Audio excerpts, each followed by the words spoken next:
Это страна жгучего перца, огненной земли и высоких гор. Это страна вулканов и землетрясений, и неплохого футбола. Тут одновременно умещается и самая засушливая пустыня на Земле, и огромные голубые ледники с толпами пингвинов и морских котиков. Русские мало что знают об этой далекой для нас стране. В лучшем случае мы слышали про Пиночета и остров Пасхи. Я представляла себе довольно бедную и жаркую тропическую страну. И я одновременно права и очень не права. Всем привет! С вами Ленка. А что вы знаете о Чили? С чем у вас ассоциируется это государство?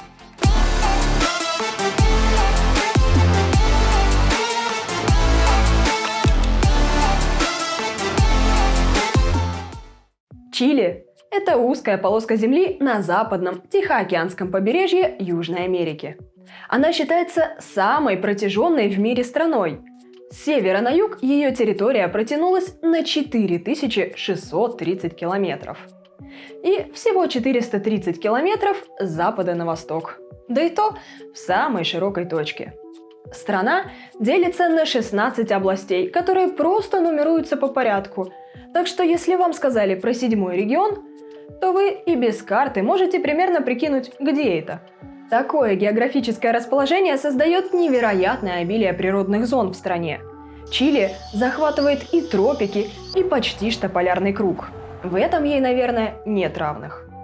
Только вот в Чили все наоборот. Когда у нас лето, там зима, а с декабря по февраль там лето. Поэтому с новогодним настроением в плюс 30, наверное, туговато.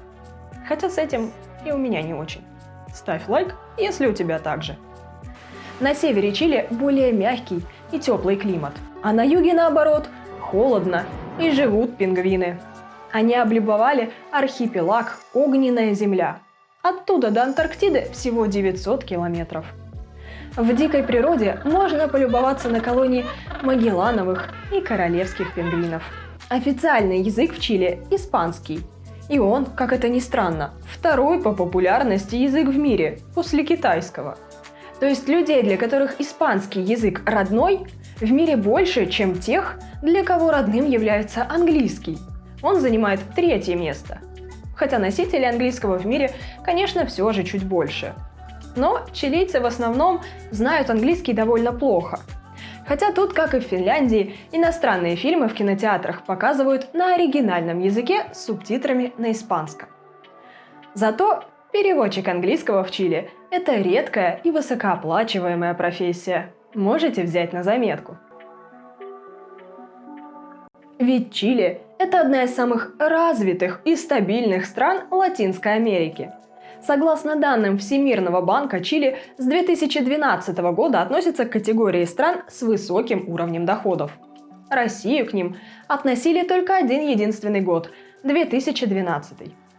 По состоянию на 1 января 2021 года минимальный размер оплаты труда в Чили являлся самым высоким в Южной Америке – 326 500 песо. Это примерно $460. До европейского процветания чилийцам, конечно, пока еще далеко, но они идут к нему небольшими и уверенными шагами. По рейтингу человеческого развития, составленному ООН, Чили лишь немного отстает от Португалии, Словакии и Венгрии, но обгоняет Румынию. А еще Чили является одной из 39 стран мира, у которых действует безвизовый режим с США. И думаю, причина тому вовсе не то, что чилийский флаг похож на флаг штата Техас. В Евросоюз, кстати, чилийцам тоже виза не нужна. Хотя не так давно там было все не так позитивно. Причиной тому был тот самый Аугусто Пиночет, генерал, который пришел к власти в результате военного переворота в 1973 году. Действующий на тот момент президент покончил жизнь самоубийством, чтобы не попасть в руки к заговорщикам.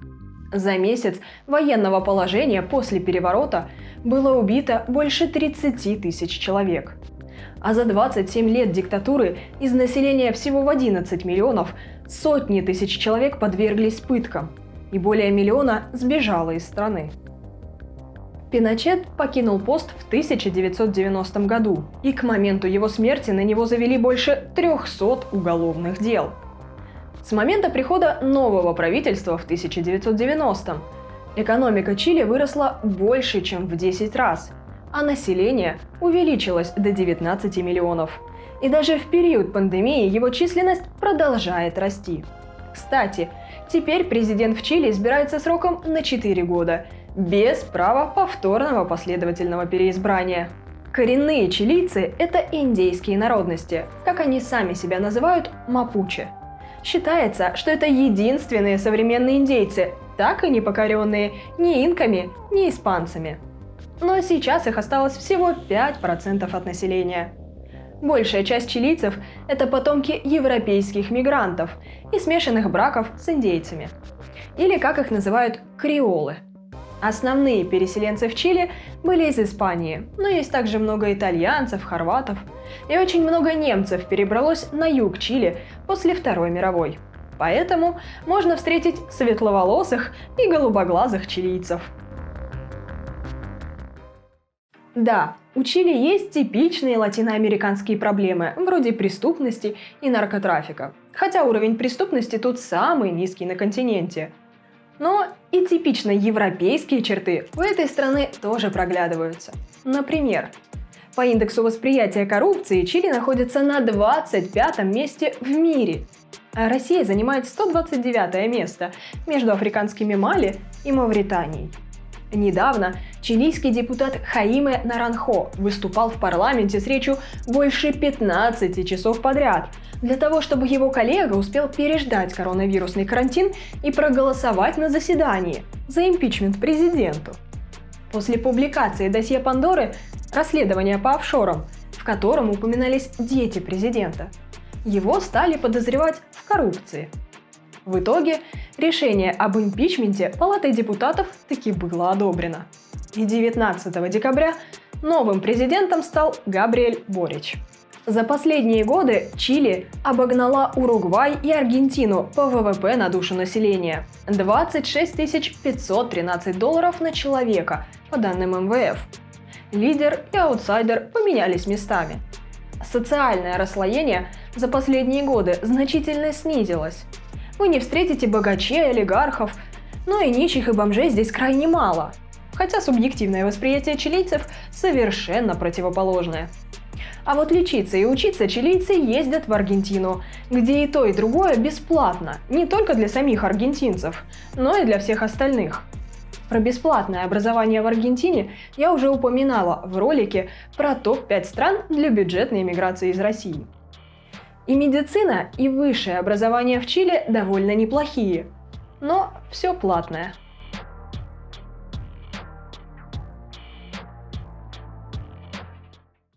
Папский католический университет и Чилийский университет занимают в мировом рейтинге вузов 121 и 180 место соответственно.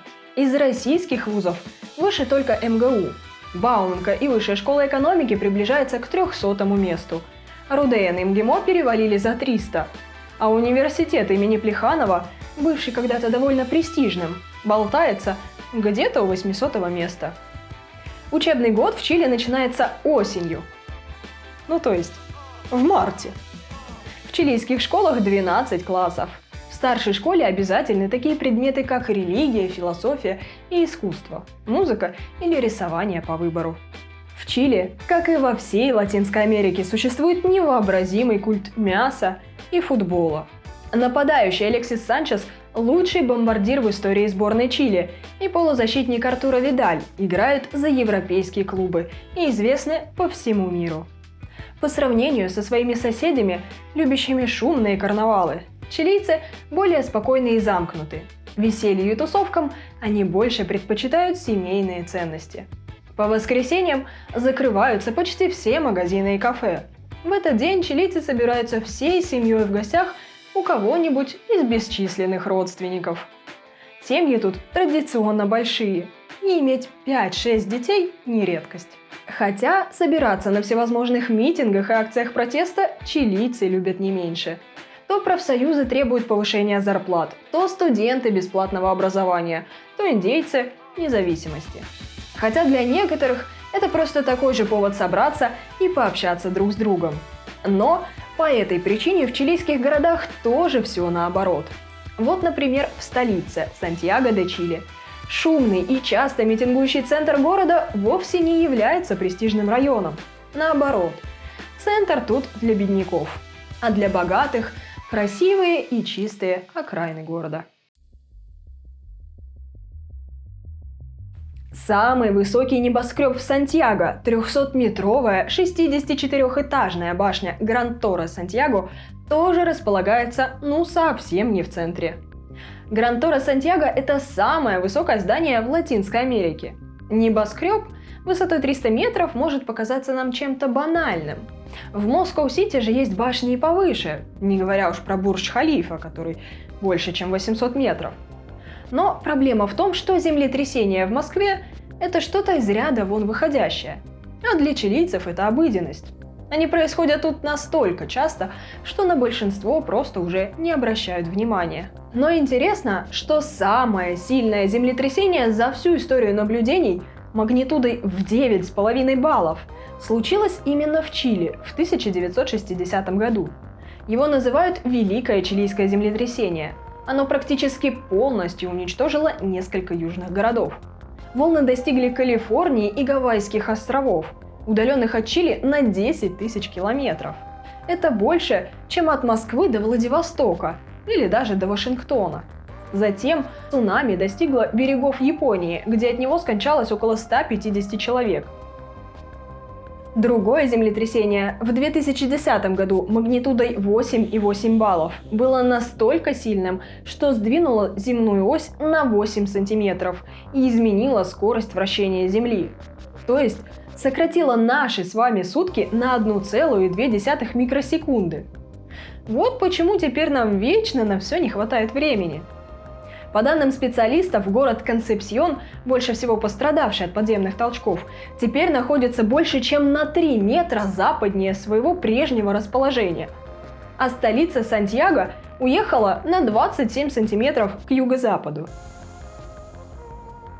Но самое любопытное, что уже активно строящийся тогда Гран-Торре высотой под 200 метров, как и более 75 других современных небоскребов, не подверглась разрушению. Чилийцы, а строила Гран-Торре именно чилийская компания, научились строить сейсмоустойчивые небоскребы, так, чтобы они выдерживали землетрясения до 9 баллов. А что случится с высотками в Москва-Сити в случае такого землетрясения, как вы думаете? Но землетрясения и вулканы – это не единственный облом, который природа подкинула чилийцам. Прибрежная линия Чили имеет протяженность больше 6000 километров. Думаете, на песчаных пляжах Тихого океана должно быть много туристов и отелей? А вот и нет. И ладно бы, проблема была только в акулах. С ними много где уже научились бороться. Вода в океане и зимой, и даже летом имеет температуру примерно плюс 16 градусов. Виновато в этом перуанское течение в Тихом океане, которое приносит с юга холодные антарктические воды. Но и из этого чилийцы смогли найти выход. Одному местному предпринимателю и биохимику очень уж захотелось построить курорт в городе Альгароба, недалеко от столицы Сантьяго. Единственным вариантом было построить обычный плавательный бассейн. Но это же как-то банально и вряд ли будет экономически выгодно. Поэтому он основал компанию, разработал и запатентовал новую систему очистки воды. Она особым образом фильтровала и подогревала океаническую воду без использования химикатов, так чтобы воду можно было сливать обратно в океан. Построил не просто бассейн, а бассейн площадью 80 тысяч квадратных метров. Его длина больше километра, а максимальная глубина 34,5 метра. Это высота 12-этажного дома. В декабре 2006-го бассейн признали самым большим на планете и внесли в Книгу рекордов Гиннесса. На его берегу располагается 9 отелей. Можно взять в аренду лодки и позаниматься виндсерфингом. Искупаться в бассейне можно, посетив курорт Сан-Альфонсо-дель-Мар. Для этого даже не обязательно быть постояльцем отеля. Но в таком случае придется заплатить за вход. Хотя, мне кажется, хотя бы раз в жизни такое стоит увидеть своими глазами. Еще вместе с холодной водой перуанское течение приносит к берегам Чили множество рыбы. В настоящее время Чили является вторым по величине экспортером лосося в мире, после Норвегии. Чилийский лосось продается даже в Челябинске. Кроме рыбы, Чили экспортирует много фруктов и вина. Но несмотря на то, что в магазинах тут предостаточно качественной, свежей, вкусной еды, о которой мы можем только мечтать, чилийцы любят питаться в кафешках и фастфудах. Комплетос, местный аналог хот-дога, картошка фри и сладкие газировки. И, естественно, большинство страдает от ожирения. Пышные формы вообще, кажется, присущи почти всем латиноамериканским странам. Но несмотря на это, средняя продолжительность жизни в Чили достигает 80 лет, 77,5 года для мужчин и 82,5 года для женщин. Вот что делает экология и свежий воздух. О природе чилийское правительство действительно заботится. В стране 41 национальный парк, 26 природных заповедников, 20 лесных заповедников и 18 памятников природы. А южный регион континента, Патагония, вообще считается самым экологически чистым местом в мире. Еще одно известное место в Чили – это остров Пасхи, который был открыт именно в этот праздник в 1722 году. Остров больше всего знаменит своими гигантскими каменными статуями – Моай, о происхождении и назначении которых до сих пор ведутся жаркие споры. Но экскурсии сюда стоят очень дорого, так как это самый уединенный жилой уголок в мире. До континентального побережья Чили больше 3500 километров. Но есть и еще одно местечко, которое обрело мировую известность – остров Робинзона Крузо. Да-да, он действительно существует и принадлежит Чили. Шотландский мореплаватель Александр Селькирк прожил тут в одиночестве больше 4 лет. И именно его историю взял за основу своего романа Даниэль Дефо. Северная часть континентального Чили известна тем, что здесь находится самое сухое место на всей планете – пустыня Атакама. В некоторых ее местах осадки не выпадали уже несколько веков. Пейзажи Атакамы напоминают лунную или марсианскую поверхность. Тут частенько снимают фильмы и тестируют марсоходы. Но иногда, раз в несколько лет, все-таки случается так, что тут выпадают обильные, по местным меркам, осадки. И тогда можно наблюдать еще более уникальную картину – цветущую пустыню. Несколько видов редких растений-эндемиков устраивают настоящий фестиваль красок, покрывая растрескавшуюся землю цветущим ковром. Еще Атакама, как и перуанская Назка, известна своими геоглифами, гигантскими изображениями на земле. Самый большой – человечек Тарапака, длиной 86 метров и возрастом около 3000 лет. Рука пустыни – еще один гигантский памятник, правда он уже является творением современного человека. Тут же находится и самая большая в мире космическая обсерватория, ведь здесь почти всегда ясное небо. А в кратере вулкана Охус-дель-Саладо на высоте 6390 метров расположено самое высокое озеро в мире. Благодаря тому, что вершина находится в пустыне, летом можно полюбоваться его красивым нежно-голубым цветом, а не только ледяной коркой. Природа Чили местами сурова, но все же невероятно разнообразна и живописна. Не представляю, как можно жить, зная, что где-то существует такая красота, и не хотеть ее увидеть. А вы как считаете, достойно ли Чили, чтобы съездить туда и пожить там годик-другой? Поддержите меня лайком, чтобы у меня когда-нибудь появилась такая возможность показать вам эту страну изнутри. Пишите в комментариях, о каких еще странах вы бы хотели узнать. И, конечно же, подписывайтесь на канал, чтобы не пропустить новые видео. А я хочу поздравить вас с наступающим Новым годом и желаю вам иметь возможность побольше путешествовать и открывать для себя новые страны и удивительные места. До скорых встреч!